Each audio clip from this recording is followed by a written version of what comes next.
Bonjour et bienvenue sur Aki Télé. Aujourd'hui, nous sommes à Saint-Denis-de-Pile. Et Saint-Denis, pourquoi? Parce qu'il y a un festival qui s'appelle le Musique à Pile. Et je suis ici avec la toute nouvelle présidente. Madame la présidente, ça fait quoi de prendre cette nouvelle casquette? C'est très émouvant et aussi très stressant finalement. Voilà, parce qu'on est bénévole à Musique à Pile, on rentre au CA et d'un seul coup, voilà, on est propulsée présidente. Donc c'est une superbe aventure. Alors comment on fait pour organiser ce genre de festival? Ça prend combien de temps? Alors combien de temps? C'est du travail sur toute une année. Il y a 3 salariés quand même, qu'il ne faut pas l'oublier, ça reste une association, mais sans ces salariés-là, nous ne sommes rien. Et une bonne centaine de bénévoles qui œuvrent toute l'année, je suis un petit peu émue. Après, voilà, elle démarche pour les artistes, pour qu'elle mène des projets avec les écoles, les maisons de retraite. Voilà, c'est vraiment l'âme de Musique à Pile, c'est ça. C'est l'intergénérationnel, quoi qu'il arrive, et le milieu rural, pour que tout le monde puisse accéder à un maximum à de la culture. Alors comment on fait pour monter la recherche des artistes? Parce que Musique à Pile, l'année dernière, il y avait une grande artiste. Cette année, il y a encore un grand artiste qui n'était pas connu, qui ont fait leur pas chez vous. Et maintenant, ils sont au niveau national, voire international. Comment vous faites pour trouver ces pépites?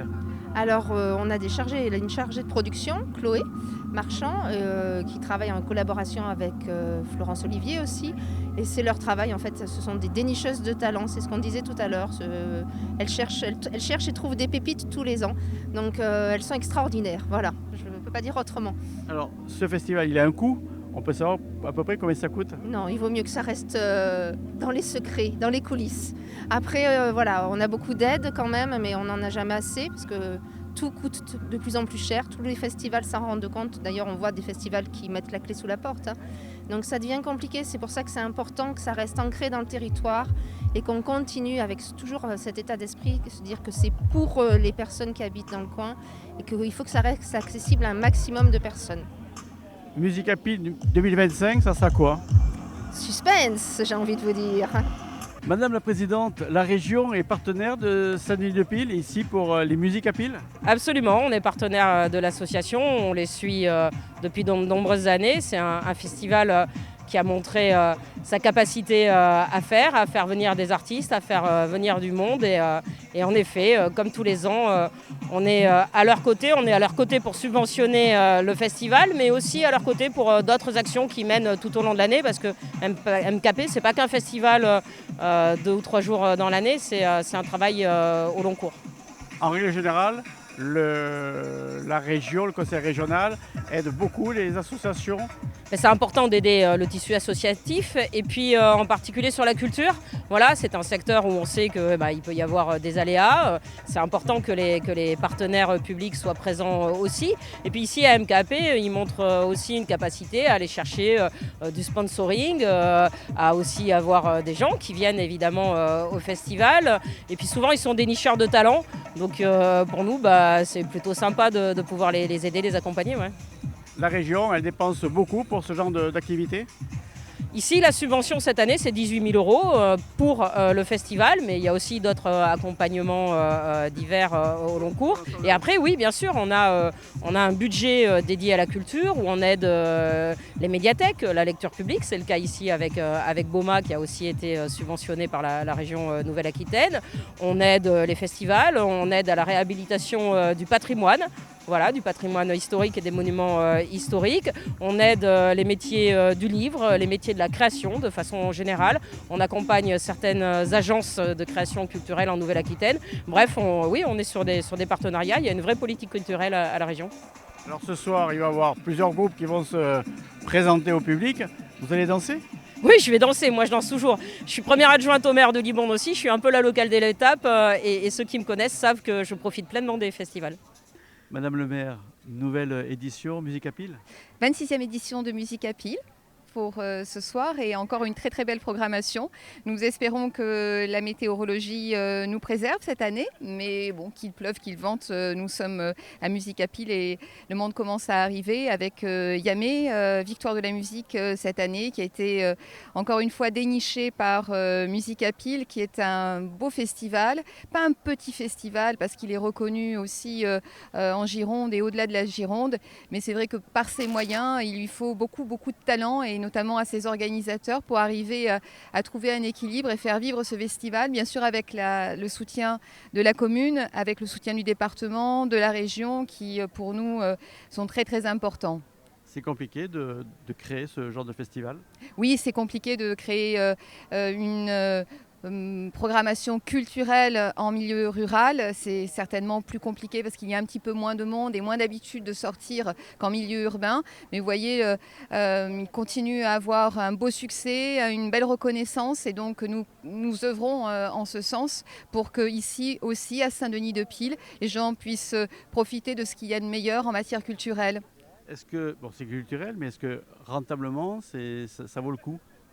Ça vaut le coup parce que les gens prennent beaucoup de plaisir à venir ici, ils s'épanouissent pendant ces 2 jours et puis ça rapproche aussi des artistes qui n'ont pas pour habitude de fréquenter des petites villes comme la nôtre, le Libournais, ça les rapproche de leur public, puisque finalement leur public est partout en France et donc nous sommes heureux de les accueillir et je crois qu'on a tout intérêt aussi à faire en sorte que ces artistes puissent aussi venir dans des communes et des territoires comme le nôtre, un petit peu plus à distance des grandes métropoles. Donc nous allons poursuivre pour une 27e année, une 28e année, une 29e année jusqu'aux 30 ans de Musicapil, avec toute l'énergie qui est la nôtre. Entre la foire Saint-Fort et Musicapil, tout se passe ici à Saint-Denis. Il y a beaucoup de choses qui se passent à Saint-Denis, en effet, et au Baumat, le parc au sein duquel nous trouvons, parce que c'est un endroit absolument exceptionnel. Et d'ailleurs, c'est un écrin pour Musicapil depuis de nombreuses années. À juste titre parce que les familles s'y trouvent bien. C'est un festival aussi familial. Vous voyez, les gens viennent avec leurs enfants parce que c'est un endroit et c'est un festival qui est très sécure, qui est paisible, avec une excellente ambiance. C'est aussi cultivé par les 99-100 bénévoles qui font ce festival, qui sont très motivés, qui œuvrent tout au long de l'année. Je le redis, créer une programmation comme celle dont nous jouissons, c'est un travail qui démontre aussi les compétences, la valeur des 2 professionnels que sont Chloé et Florence, 2 femmes. Monsieur Laborde, en quoi le département est intéressé par ce genre de manifestation? Le département aide au travers de sa politique culturelle des festivals comme celui-ci, au travers aussi des scènes d'été, qui est un label reconnu maintenant dans le département pour promouvoir, développer l'action culturelle des spectacles vivants sur l'ensemble du territoire girondin. Et alors, ici, là, vous êtes un local?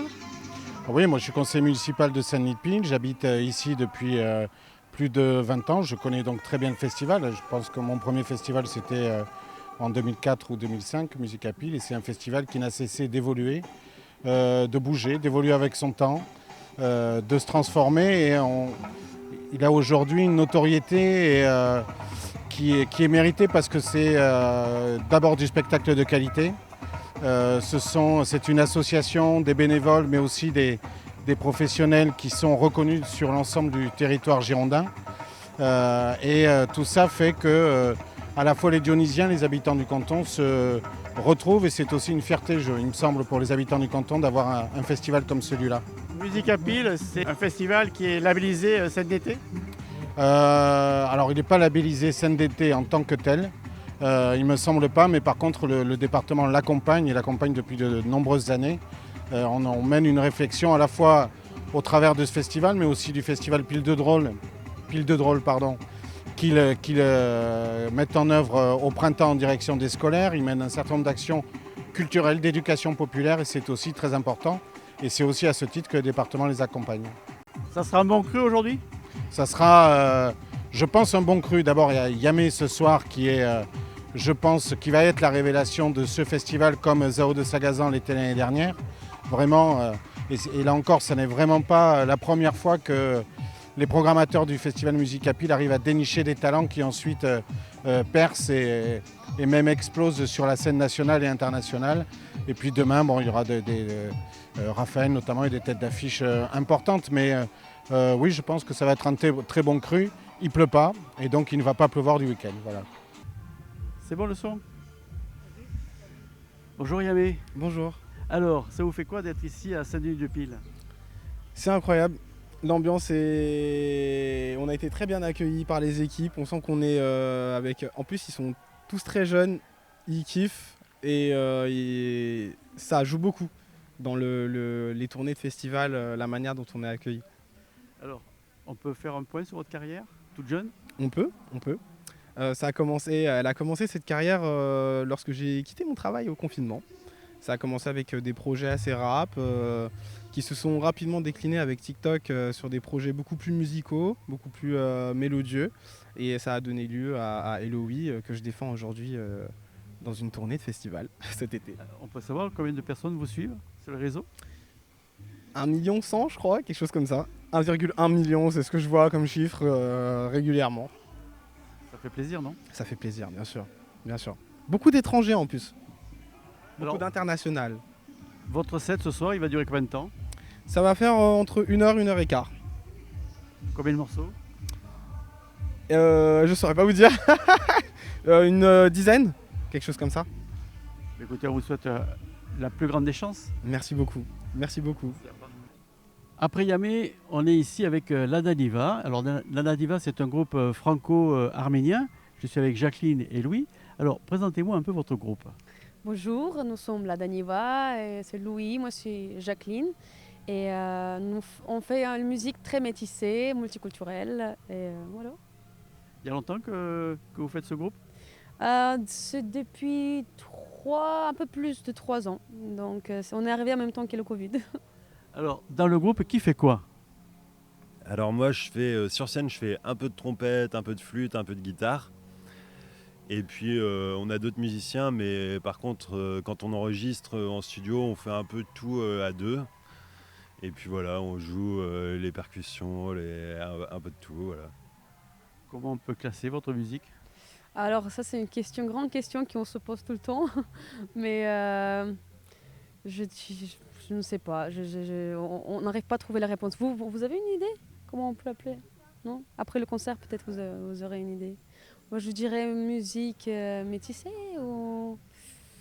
Ouais, c'est Pop un du peu monde. musique du monde et c'est un peu pop en même Ouais. temps. Alors, qui écrit, qui compose? On le fait à deux. Moi, je vais volontiers composer des morceaux et les proposer à Jacqueline. Et puis en français, c'est moi qui écris les textes. Et Jacqueline, elle écrit en arménien et en russe. C'est compliqué de chanter en langue étrangère? En français? Oui. Parce que pour moi, la langue étrangère, c'est le français. En fait, je chante dans les différentes langues, même les langues que je ne maîtrise pas du tout. J'apprends. Alors le français, je maîtrise un peu, donc c'est plus facile.